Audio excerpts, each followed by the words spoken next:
बयान दिया है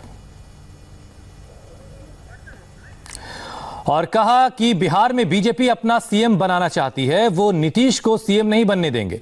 बीजेपी ने अपना सीएम बनाने के लिए ग्राउंड लेवल पर काम करना शुरू कर दिया है। ओवैसी ने कांग्रेस और आरजेडी पर भी हमला बोला और कहा कि बिहार में महागठबंधन बीजेपी को नहीं रोक सकता। ओवैसी ने क्यों कहा कि उनकी पार्टी बिहार में नया विकल्प बनेगी, देखिए ये एक्सक्लूसिव इंटरव्यू। हमारे साथ एआईएमआईएम के प्रमुख असदुद्दीन ओवैसी जुड़ रहे हैं। सर, आज बातचीत की शुरुआत यूपी सीएम के एक बड़े बयान से करते हैं। उन्होंने बिहार इलेक्शन में ये कहा है कि आप देश हितैषी नहीं हैं, आप वो बातें करते हैं जो पाकिस्तान को पसंद है, वो पाकिस्तान जो देश के अंदर आतंकवाद फैला रहा है। अब देखिए, योगी जो है वो बौखलाहट का शिकार हो चुके हैं। उत्तर प्रदेश में ठाकुरों का राज चला रहे हैं। हाथरस का गैंगरेप होता है एक दलित समाज से ताल्लुक रखने वाली बेटी का, उसके अंतिम संस्कार करने की इजाजत नहीं देते और फिर आए दिन रोज महिलाओं का रेप होता है। गवर्नेंस में वो नाकाम साबित हो चुके हैं। तो बिहार जाकर भी उनको ओवैसी याद आ रहा है, तो मैं उनको मुबारकबाद देता हूं कि योगी के ख्वाबों में ओवैसी आ रहा है। अब आपकी रातों की नींद भी हम हराम करेंगे, खराब करेंगे, बहुत अच्छा है। देखते रहिए हमको और आपकी नींद खराब होते रहेगी। इससे क्या बोल सकते? इलेक्शन बिहार का है, मगर ये इनकी दिमाग की फिरका परस्ती है, इनकी सोच की फिरका परस्ती है कि इलेक्शन बिहार का है मगर नाम लिया जा रहा है दूल्हे भाई का। Thank you very much. आपके गठबंधन की बात कर लेते हैं। लगातार ये कहा जा रहा है कि आपका गठबंधन एक अवसरवादी गठबंधन है, डेस्परेट अलायंस है। 6 में से 5 सीटों पर आपकी जब चुनाव पिछला लड़ा था, आपकी जमानत जब्त हो गई थी। कुशवाहा साहब को बाहर आना पड़ा महागठबंधन से, इसीलिए। तो आप इसको कैसे देखते हैं जब आपके गठबंधन पर ये आरोप लगते हैं कि आप ऑल्टरनेटिव नहीं बन सकते हैं, आप एक डेस्परेट अलायंस हैं? देखिए, डेस्परेशन तो नीतीश कुमार का, नरेंद्र मोदी का और लोजपा का है कि इतना डिस्परेशन तो वहां पर है कि दिल्ली में साथ हैं, पटना में साथ नहीं है। और फिर ये इनकी डिस्परेशन की मिसाल है और इसीलिए आज आप देख रहे हैं कि बिहार में एक ऑल्टरनेट पॉलिटिकल वॉइस की जो वैक्यूम है वो ये हमारा अलायंस उसको पूरा करेगा, क्योंकि 15 साल आरजेडी के, 15 साल बीजेपी और नीतीश कुमार के, ये बिहार की जनता को डेवलपमेंट के नाम पर कुछ नहीं दिया। इसीलिए तमाम पार्टीज मिलकर आए हैं और ये कोई डेस्परेट हम लोग इस बुनियाद पर है कि हम ये चाहते हैं कि बिहार का सही मानों में बिहारियों का इंसाफ मिले, उनकी तरक्की हो, उनके मसाइल का हल हो। उस ताल्लुक से हम डेस्परेट हैं।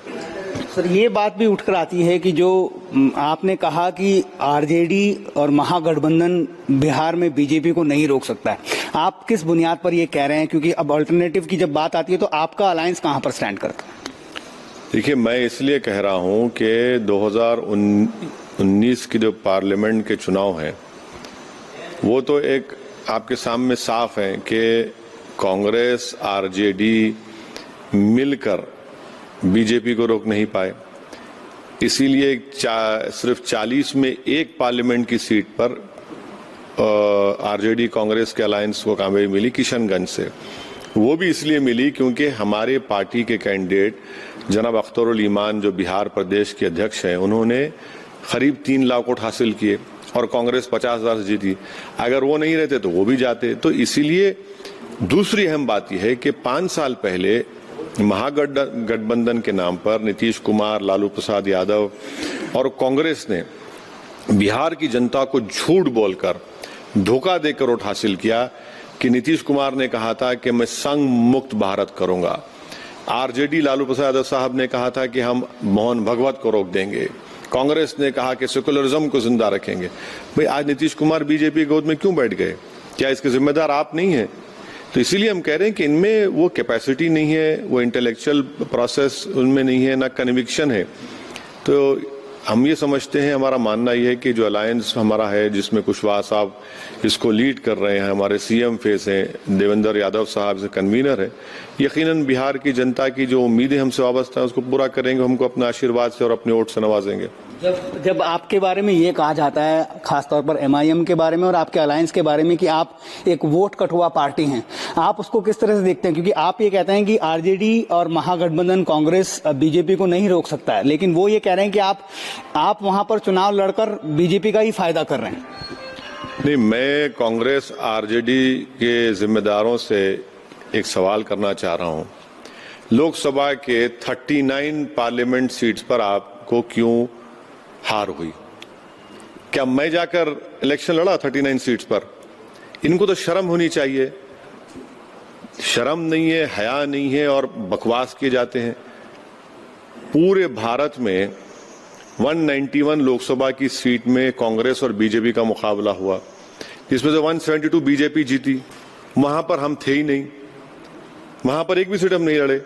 तीसरा, औरंगाबाद महाराष्ट्र में 23 साल के शिवसेना के एमपी को इम्तियाज जलील एमआईएम के कैंडिडेट ने हराया।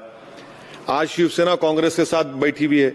आपके ठेकेदार हैं सेकुलरिज्म के, और ये वोट कटवा बोलते रहिए, हमको उसकी कोई फिक्र हम नहीं करते कि जितने इल्जाम लगाते जाइए आप।